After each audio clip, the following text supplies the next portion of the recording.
बिस्मिल्लाहिर्रहमानिर्रहीम।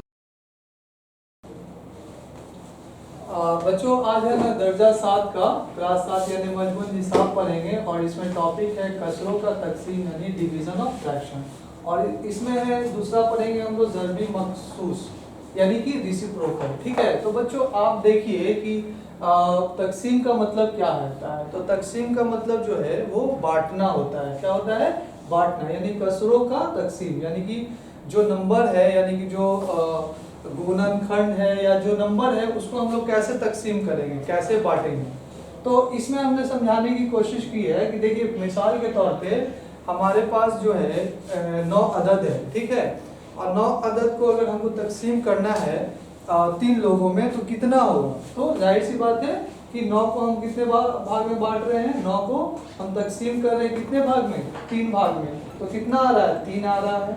ठीक है, इसी तरह अगर हम इसको तकसीम करें यानी कि 3 है, यानी 3 आदमी है और 3 आदमी को 1/4 चाहिए, मतलब एक आदमी को 1/4 चाहिए, यानी कि 3 आदमी को 1/4 चाहिए। तो अगर हम देखते हैं तो अगर इसका हम तकसीम करेंगे, कसरों का तकसीम करेंगे तो यहाँ पे हम देखेंगे कि 3 और ये जो ये है 4 है वो पलट जाता है। तो 4 1 यानी कि 12।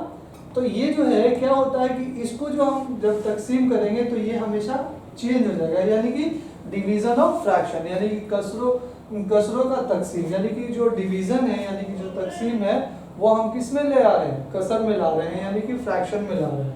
ठीक है ना।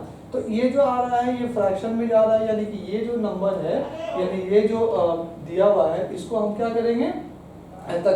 चेंज करेंगे यानी डिवीजन में करेंगे। जैसे मिसाल के तौर पे देखिए बच्चों कि यहाँ पे दिया गया है कि कितना है 1 2 3 यानी कि 1/4 1/4 1/4 ये टोटल गोला कितना है 1 2 और 3। तो एक आदमी के पास कितना है? मतलब एक आदमी के पास 1/4 है, दूसरे आदमी के पास भी 1/4 है, तीसरे आदमी के पास भी 1/4 है। तो जब हम सबको जोड़ते हैं तो कितना होता है? वो हो जाता है। ये तो जोड़ना हम लोग को परेशानी होगी, इसलिए हम लोग इसको समझाने की कोशिश की है। तो बहुत सारे मिसाल आपको किताब में मिल जाएंगे। मिसाल के तौर पे यहाँ कुछ दिया गया है, देखिए समझिए। ठीक है, तो क्या है कि 12 है, 12 जो है वो तकसीम किया गया है कितने पार्ट में? 4/7 के पार्ट में। तो क्या किया जाएगा बताइए? इसको पलट देंगे, क्या होगा? जैसे मान लेते हैं कि एग्जाम्पल के तौर पे यहाँ पे दिया है, यहाँ पे C/D दिया है। ठीक है, तो ये हो जाएगा AD/C। ठीक है, ये इस हिसाब को समझाने की कोशिश की गई है। यहाँ पे मान लेते हैं B भी हो सकता है अगर हम यहाँ पे 1 लगाते हैं। तो ये हो गया आपको 1 और ये हो जाएगा, मान लेते हैं ये 1 को हम B मान सकते हैं। तो ये हो जाएगा मेरा कितना? 7/4 पलट जाएगा। तो इसको हम और क्या कर सकते हैं? काट सकते हैं तो हो जाएगा 21। ठीक है बच्चों, तो ये क्या किया जा रहा है? डिवीजन ऑफ फ्रैक्शन में चेंज किया जा रहा है।